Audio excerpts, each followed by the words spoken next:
Bom, política monetária. Aqui esse assunto vai falar mais em relação à moeda, né? Oferta, demanda, o que a moeda é, algumas funções do Banco Central e etc. Vamos lá, começando com as funções da moeda. Ela é intermediária de trocas, ou seja, antigamente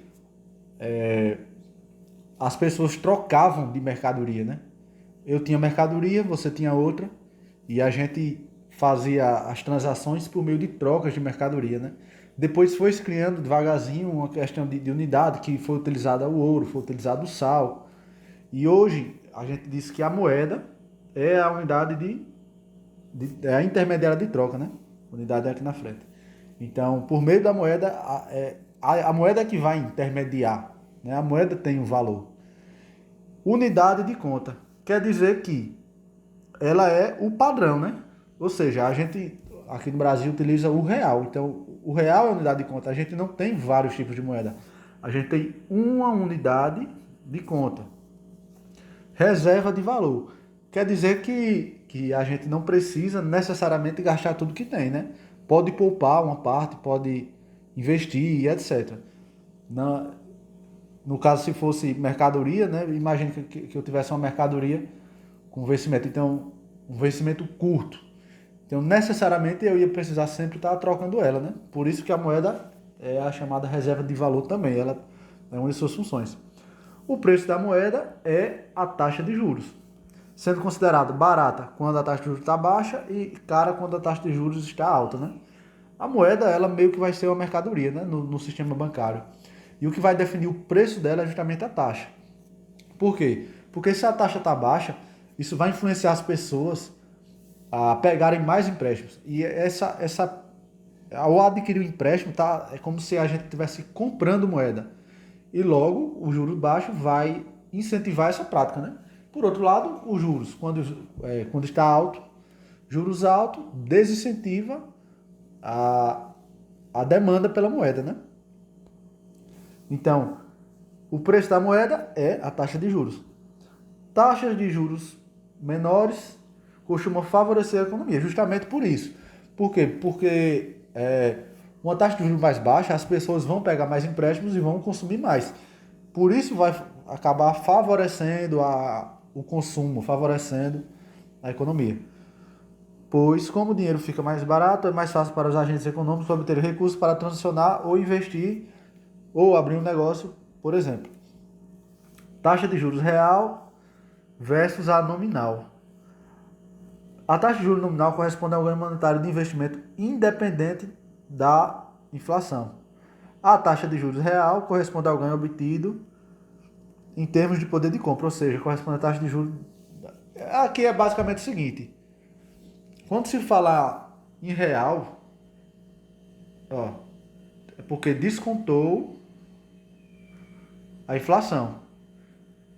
Por exemplo, se eu investir o meu dinheiro a, vamos dizer que 10% ao ano, e a inflação desse mesmo ano foi 15%, apesar de eu estar na taxa de juros nominal ganhando 10%, pela taxa de juros real eu estaria perdendo 5%, né? Porque mesmo que eu tenha ganho esses 10%, a inflação foi 15%, ou seja, o meu dinheiro ficou menor, entre aspas, né? Diga-se isso. E essa equação de Fischer é o que vai calcular justamente isso aqui, ó. Né, ó? Vai, deixa eu ler aqui. A equação de Fischer é a relação das duas taxas que reflete o chamado efeito Fischer. Esse efeito diz que sempre que a inflação aumentar, é necessário um aumento da taxa nominal para que fique igual à taxa real. Ou seja, ele busca a taxa real, né? Se a inflação for igual a zero, a taxa real será igual à taxa nominal. Se a inflação for maior que a taxa nominal, a taxa real será negativa. Enfim, essa equação aqui, ela vai calcular essa relação, né, entre a taxa de juros real, nominal, justamente observando os efeitos da inflação.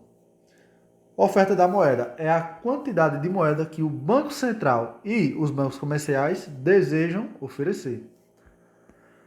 Tipos de moeda: dinheiro em espécie, moeda escritural.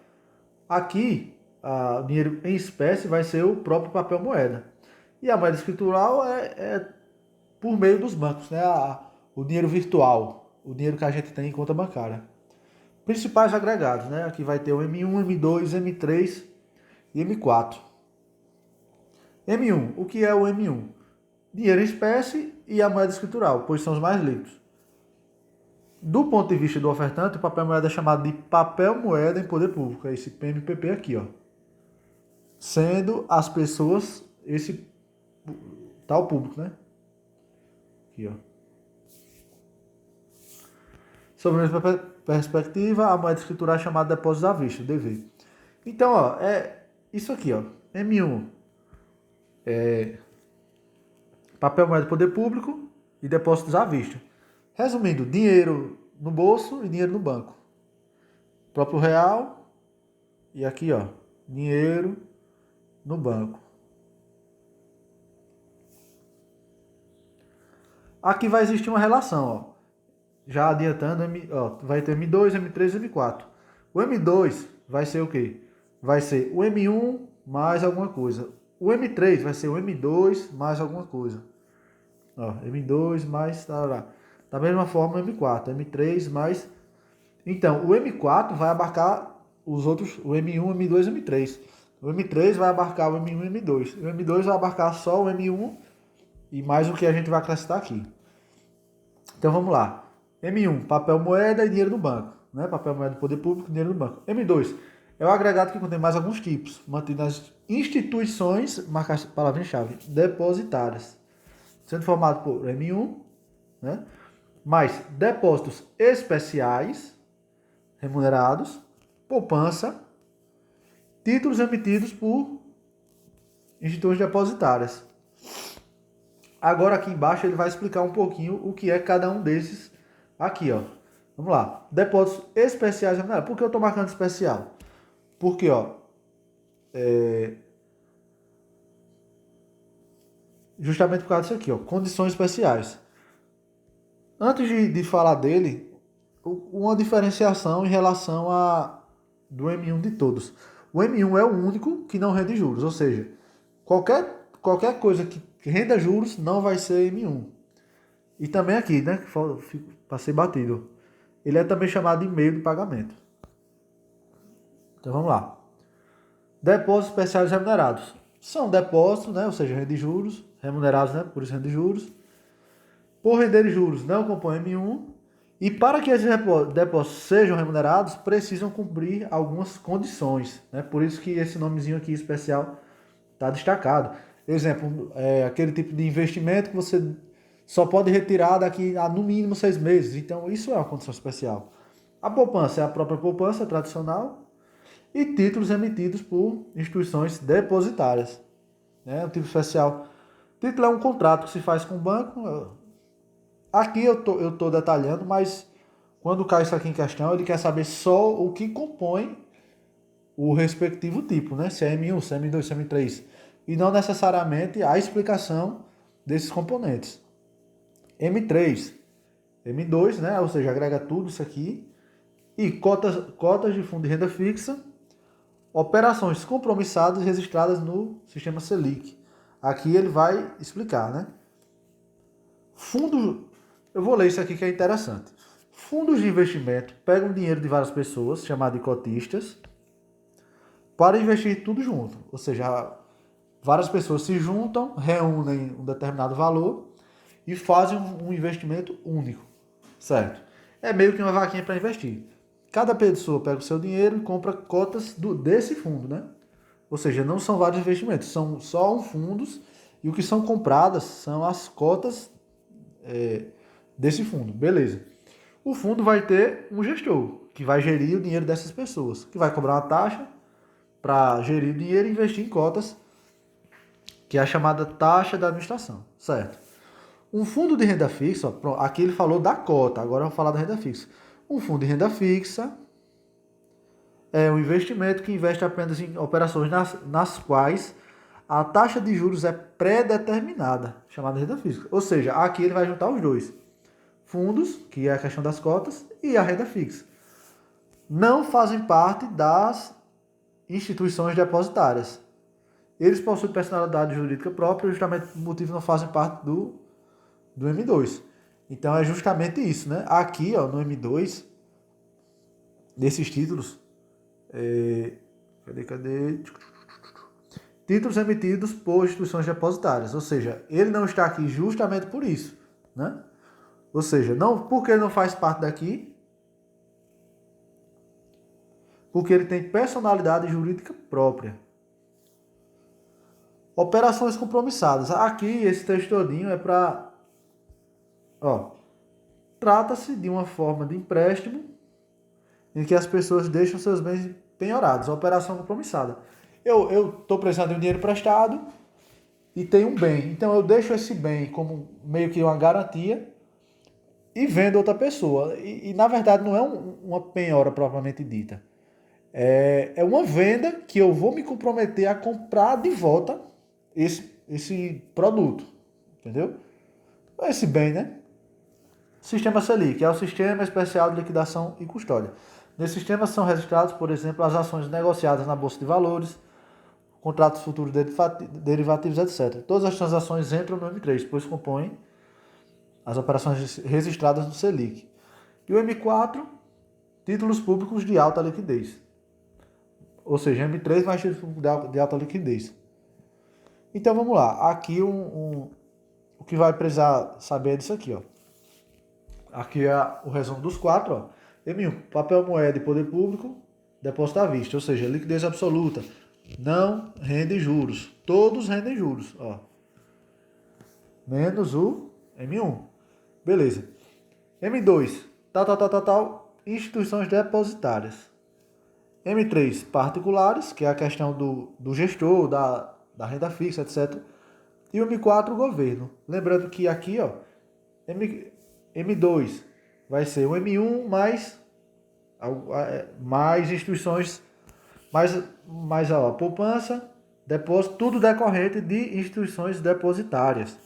M3 vai ser o M2 mais essa questão dos particulares, né? A principal é essa aqui, ó, cotas de fundo e renda fixa.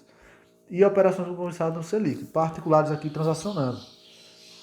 E o M4 vai ser o M3, que vai abarcar tudo isso aqui, ó. Mais títulos públicos de alta liquidez.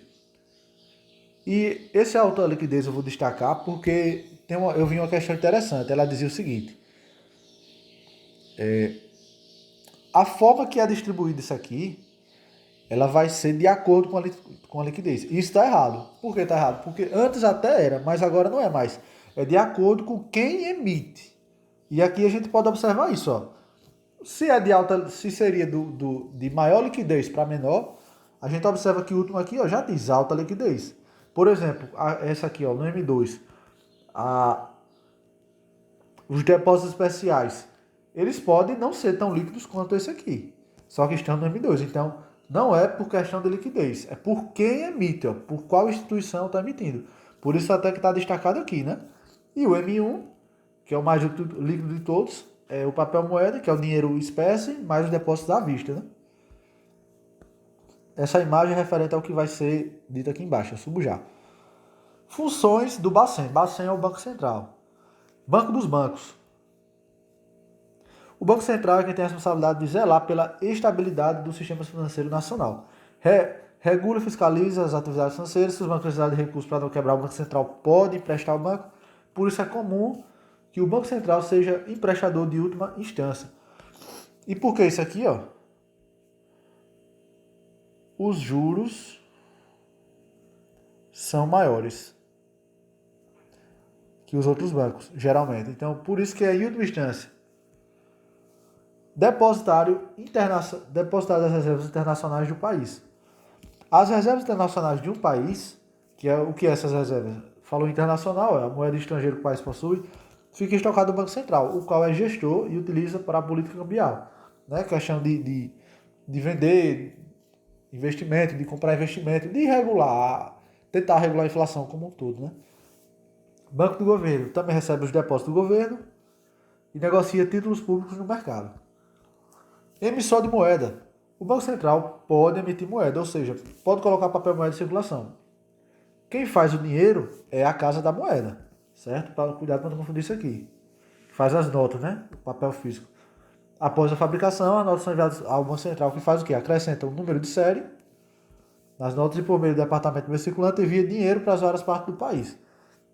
A Casa da Moeda apenas fabrica, ou seja, é uma mera, vou colocar aqui, uma mera impressora de dinheiro a mando do Banco Central. A emissão monetária causa pressões inflacionárias.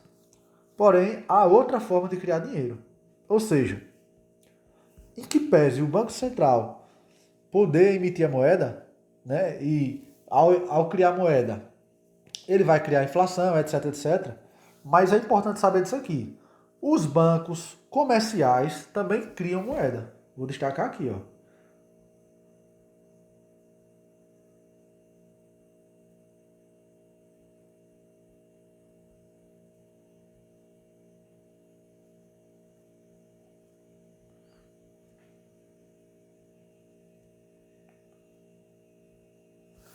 E como é que eles vão fazer isso aqui? Aqui a gente vai ver aqui embaixo, certo? Mas isso aqui tem que estar na mente. Não é só o Banco Central que cria moeda não, certo? Vamos lá. Criação de moeda. Emissão monetária do Bacen e atuação dos bancos comerciais. Veja aqui, a atuação, certo? Atuação. Então, eles vão fazer algo que esse algo vai acabar criando moeda. Vamos ver como. Quanto maior o volume de depósito, mais o banco poderá emprestar e mais ele lucrará. Essa atividade cria moeda. Um risco a essa atividade é o saque de dinheiro, pois é necessário que se cumpra um compromisso, mesmo que o dinheiro esteja emprestado a outra pessoa. Ou seja, uma pessoa vai no banco, deposita um valor, o banco pega esse valor e empresta para outra pessoa a uma taxa de juros determinada e automaticamente ele está criando dinheiro, certo? É dessa forma. Qual o perigo? Justamente esse, né? Imagine que todo mundo vai no banco e deposita, e o banco pega esse dinheiro e empresta. Só que se todo mundo for lá, de uma vez só, tentar sacar esse dinheiro, o banco não vai ter. Por quê? Porque vai estar emprestado. O risco dessa atividade é o saque de dinheiro, pois é necessário que se cumpra o compromisso, mesmo que o dinheiro esteja emprestado para outra pessoa. Aliás, a principal forma de quebrar um banco é fazer todos os correntistas sacarem dinheiro ao mesmo tempo. Para que esse risco não se materialize, ele empresta apenas parte dos depósitos. E o dinheiro que não foi emprestado vai comprar a reserva do banco. Logo, depósitos à vista, né, são o quê? Reservas do banco e os empréstimos de investimento. Então aqui é o que ele guarda e aqui é o que ele empresta ou investe.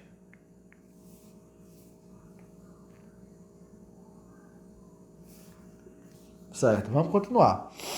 Falando aqui dessas reservas, né, que são as utilizadas justamente nessa questão dos saques, ou seja, quem for sacar vai tirar dessa reserva, não vai tirar daqui, porque aqui já vai estar ocupado, né?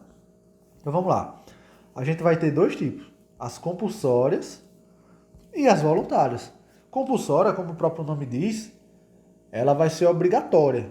E quem é que vai obrigar os bancos a fazer isso? Claro, o Banco Central.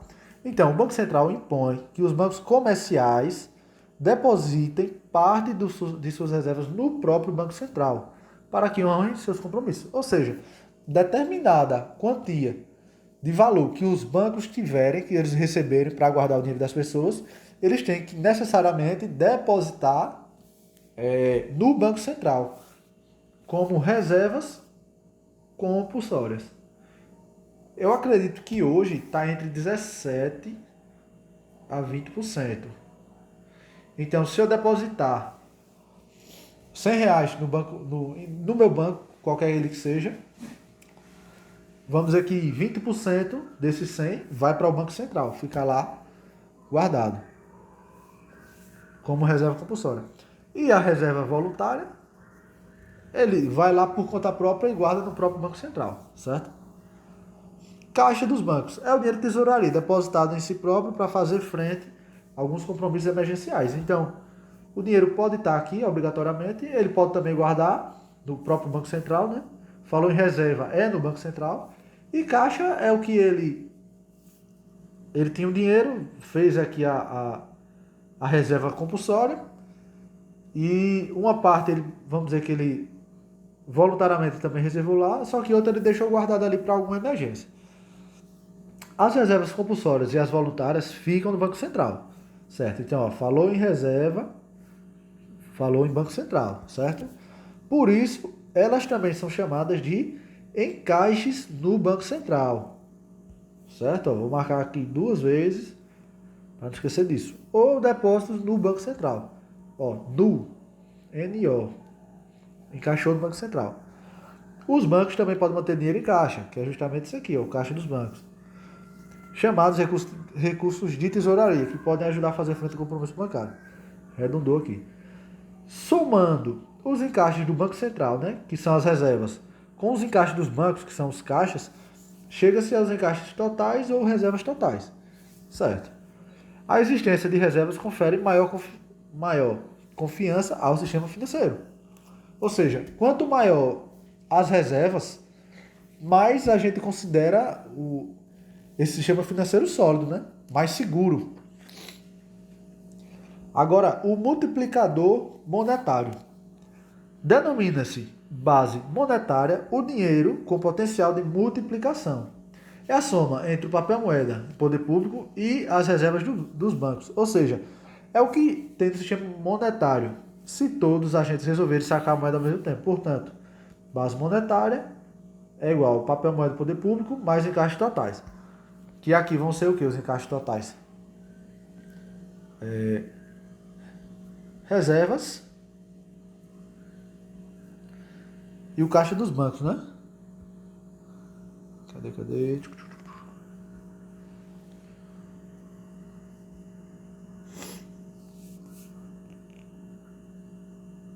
Exatamente. Ó. Reservas mais caixas dos bancos. E aqui o dinheiro espécie. Certo. Aqui, a gente lembra lá que o M1 é o quê? É o PMPP, que é o papel moeda, o próprio dinheiro, mais o depósito à vista, né? DV. Esse aqui é o DMPP. E aqui vai ser o depósito à vista. A diferença é que aqui nesses encaixes totais eles vão se dividir. Né? Eu depositei o dinheiro no banco e o que aconteceu? Uma parte o banco compulsoriamente depositou no Banco Central, outra parte ele voluntariamente depositou no Banco Central também, outra parte ele deixou em caixa. Pronto. Então, ó, o dinheiro total das pessoas é o que se chama base monetária. E essa base monetária, ela é capaz de se multiplicar, emprestando, que é justamente em que os bancos pegam esse dinheiro e emprestam às pessoas. E o que é que ela é capaz de fazer? Criar moeda. Então essa explicação todinha é para explicar como é que o banco cria a moeda, né? A base é multiplicada como? Por meio de empréstimo, depósito, empréstimo de novo, né? Então vê que empréstimo realmente cria, fazendo com que o valor de M1 disponível na economia seja maior que a base monetária. Entendeu? Ó, M1 maior que base monetária. Por quê? Porque a base vai criar dinheiro, né? E vai se transformar nisso aqui. Multiplicador bancário reflete a capacidade do sistema bancário de criar moeda escritural. Demanda por moeda é a quantidade de moeda que as pessoas desejam adquirir a uma determinada taxa de juros. A demanda por moeda vai depender dos fatores principais. O preço, que é a taxa de juros, e a renda da pessoa, né? Ou seja, o quanto ela pode pegar e depois pagar baseado na sua própria renda. Há 3 motivos principais pelos quais as pessoas demandam moeda. Quais sejam? Transacional, precaucional e especulação. Aqui é bom saber por quê. Porque às vezes a questão troca o conceito. Transacional é o meio de troca, é utilizar a moeda para realizar as suas trocas, certo? Para fazer suas transações. Então, se eu quero comprar alguma coisa, eu preciso de moeda. Eu preciso da. Se eu quero comprar alguma coisa sem um motivo específico, ou seja, eu quero fazer uma transação, é um motivo transacional, certo? Precaucional. Falou em precaução, falou em emergência, né? Precaução de emergência, se precaver de emergência. Especulação é em relação direta com a taxa de juros. Quanto maior a taxa de juros, mais compensa investir, certo? Quando se refere a manter a moeda em mãos, em contrapartida de investir, diz que há preferência por liquidez. Observe também que quanto maior a taxa de juros, maior o custo de oportunidade de ter em mãos. Então, especulação tem a ver com a taxa de juros, transacional é a função comum da moeda e precaucional é aquele dinheiro embaixo do colchão, né? Que a gente utiliza, aliás, que a gente não utiliza, né? Que a gente está guardando para utilizar em decorrência de alguma emergência. Utiliza como precaução, né? Função da moeda, motivo, variável e relação. Vamos lá, vamos observar isso aqui. Função da moeda, meio de troca. Motivo, transação. A variável vai ser a renda, né? Ou seja, quanto maior a renda, mais eu vou transacionar. Quanto menor a renda, menos eu vou transacionar. E qual é a relação da demanda? Direta. Pois se eu aumento a minha renda, eu vou aumentar a minha demanda por moeda, certo? Reserva de valor. A palavra-chave vai ser a precaução, né? A renda vai ser também uma variável. Por quê? Porque vai ser uma variável direta no caso, né? Porque quando aumenta a minha renda, aumenta a minha demanda também por moeda. Ou seja, quanto mais eu ganho, mais eu vou poder poupar mais eu vou poder poupar dinheiro, né? Para me prevenir de alguma coisa. E no caso de reserva de valor, que vai ter a ver com o quê? Com a taxa de juros. É a especulação, né? Aí aqui ela é inversa, porque quando aumenta a taxa, diminui a demanda, né?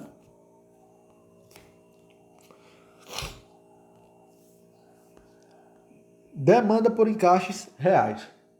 É a moeda já descontada da inflação. Aí tem essa fórmulazinha aqui. Não vi nenhuma não, questão cair em relação a isso aqui.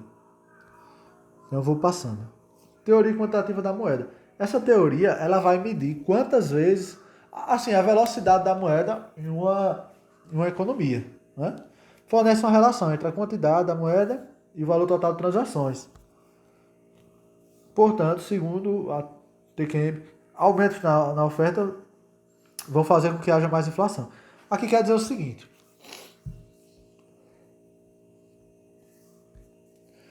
eu tenho aqui uma pessoa, tenho aqui outra pessoa, e tenho R$ 10 girando aqui nesse comércio. Essa taxa ela vai medir quantas vezes esse transaciona com esse e esse transaciona com esse. Essa mesma moeda aqui, ó. E ela vai girando, ela vai girando, ela vai girando. A inflação, ela é de acordo com ela não tem a ver com, aliás, vamos lá, vamos recontextualizar isso aqui. Ela vai explicar, essa teoria vai explicar que quanto mais moeda eu coloco no comércio, maior vai ser a inflação. Por quê? Porque o que vai importar é a quantidade de bens produzidos e não a moeda, certo? Então, se eu tenho 10 para negociar esses dois bens e eu coloco aqui mais 10, ou seja, eu vou ter 20 para negociar os mesmos dois bens. Não vão mudar, né? O papel moeda não vai multiplicar o produto. Ou seja, vai se tornar 20 com os mesmos bens. Então, o que era 10 se transformou em 20. Por isso que uma maior quantidade de moeda, nada mais vai acontecer do que apenas aumentar o preço, certo? E aqui é a fórmula, onde M, em que M é a oferta da moeda, V é a velocidade de circulação da moeda, ou seja, quantas vezes ela vai girar aqui. O P é o nível geral de preço, né, a inflação. e T é a quantidade de transações ocorridas no sistema, né? Então, eu tenho a mesma moeda girando aqui, ó. O M vai ser a velocidade, se ela vai ser rápida, vai ser lenta. E o M e o T vai ser a quantidade geral, né? De quantas vezes ela vai circular. Eu não vi questão cobrando a fórmula. Mas, ó, elas vai servir para explicar isso aqui, ó. Aumentos na oferta de moeda vão fazer com que haja mais inflação. E o que é um aumento de oferta? É aqui, ó, quando se diz aumento da oferta, quer dizer que tem o quê? Mais quantidade.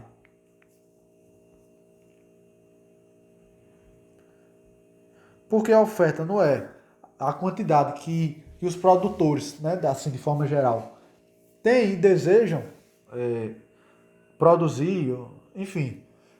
Por isso que a oferta da moeda é a quantidade de moeda também, certo?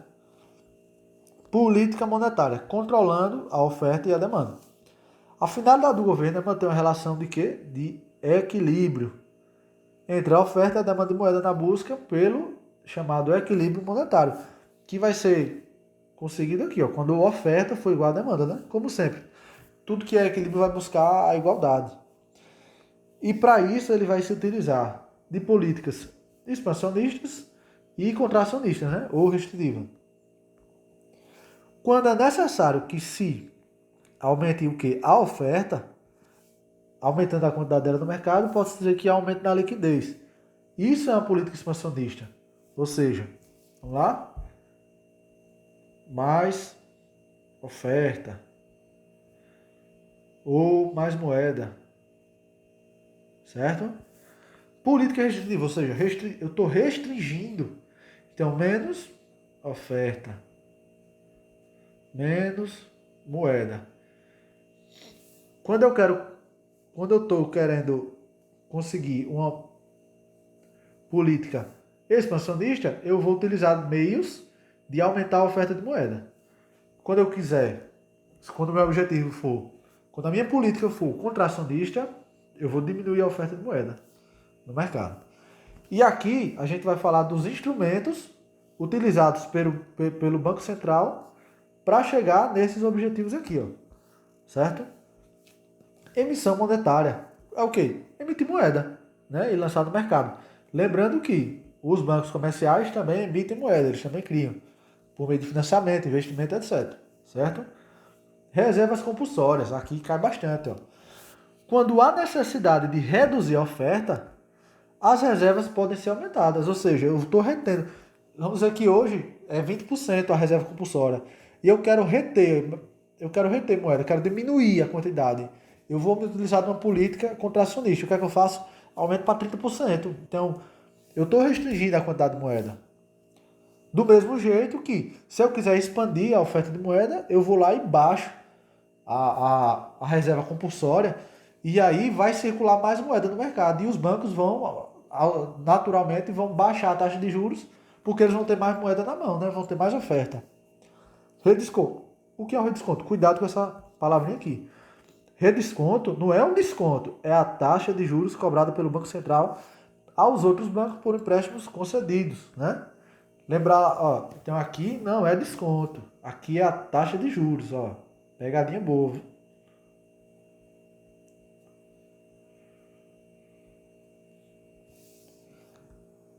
Então aqui, ó, é a taxa de juros cobrada pelo Banco Central aos outros bancos por empréstimos concedidos, né? Aqueles que são em última instância. Os bancos sempre comparam essa taxa com os bancos comerciais. Dessa forma, o aumento dessa taxa tende a reduzir a oferta de moeda, certo? É em tudo, né? Sempre vai ser assim. Aumentou a taxa de juros, seja lá de qualquer meio, estou reduzindo a oferta. Por quê? Porque o crédito está ficando mais caro. Da mesma forma que quando eu reduzo a taxa, eu estou ofertando mais, né? Operações de mercado aberto, mercado place, é a compra e venda de títulos públicos pelo Bacen, no sentido de regular a quantidade de moeda. Assim, quando efetua a compra, está aumentando a oferta do mercado. Ou seja, se eu estou comprando, eu como Banco Central, tenho reservas. Se eu estou indo lá comprar, eu estou colocando dinheiro lá. Então eu estou aumentando a oferta de moeda, certo? Pois está pagando pelos títulos e aumentando a quantidade monetária do mercado. Entretanto, caso seja necessário reduzir a oferta, eu vendo tais títulos. Por quê? Ao vender o título, eu vou receber dinheiro, né? Eu como Banco Central. E eu recebendo dinheiro, eu vou e guardo. Então eu estou retirando dinheiro do mercado. Regulamentação de crédito. Aqui é enrijecer ou atenuar a regulamentação, de acordo com a finalidade específica. E a taxa Selic, mesmo jeito de sempre. Se ela aumenta, aumentou a taxa, as outras taxas também aumentam. E é o que? Restringe, né? Se baixou, eu estou aumentando a oferta no mercado. Logo, uma política expansionista, né? Quem é que decide a taxa Selic? É o Copom, que se reúne a cada 45 dias e vai definir ela de acordo com a política e o cenário de economia brasileira no momento. E aqui é a relação, né? Que foi o que foi dito. Ó, impacto na taxa, impacto na inflação. Compra de título. Se eu estou comprando o título, vamos dizer que eu sou o Banco Central. Estou comprando o título, estou colocando dinheiro no mercado. Logo, expande, né? Do expansionista. Se eu estou colocando mais dinheiro no mercado, vai haver uma maior oferta. O que é que vai acontecer com os juros? Cai. Se eu tenho mais moeda no mercado e eu diminuo a taxa de juros, o que acontece com a inflação? Alta. Aqui, ó, sempre vai haver essa relação. Juros altos, baixa inflação. Juros baixos, aumenta a inflação. Sempre vai ter essa relação inversa. Ó. Relação inversa entre juros e inflação. Enquanto um aumenta, o outro diminui. E vice-versa. Vai ser sempre assim.